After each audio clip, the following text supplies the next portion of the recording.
Hello అందరికీ.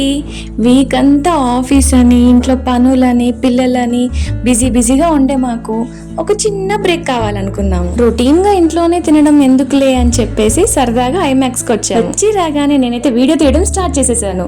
పాపం తనేమో నా కోసం ఆర్డర్ చేద్దామని వెయిట్ చేస్తున్నాడు. ఇంకొక రోజైతే శ్రావణ మాసం అయిపోతుంది. సో ఈ రోజు కూడా వెజ్ అంటే నాకు గుర్తొచ్చేది McD and mech veg burger. ఎప్పుడు వచ్చినా అదే బర్గర్ ఆర్డర్ చేస్తాను, కానీ ఈసారి ఎందుకు అదే బర్గర్ మళ్ళీ తినడం కొంచెం డిఫరెంట్గా చేద్దామని ఏదో స్పైసీ బర్గర్ ఆర్డర్ చేశాడు. నాకు ఆ ప్లెయిన్ ఫ్రెంచ్ ఫ్రైస్ తినడం కన్నా ఇలా పెరి పౌడర్తో మిక్స్ చేసుకుంటే చాలా ఇష్టం.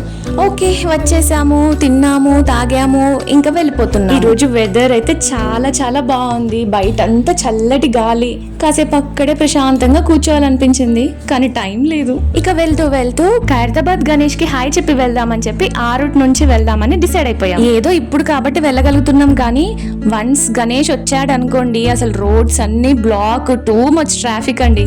ఇంత ప్రశాంతమైన రోడ్ లోకి కనీసం నడవడానికి కూడా స్పేస్ ఉండదు ఆ టైంలో. అమ్మో, చాలా పెద్దగా ఉన్నాడు. ఆ పీరియడ్ లో ఇక్కడ దొరికే జ్యువెలరీ కూడా చాలా బాగుంటుంది. అన్ని షాప్స్ లో రీజనబుల్ ప్రైసెస్ ఉంటాయి.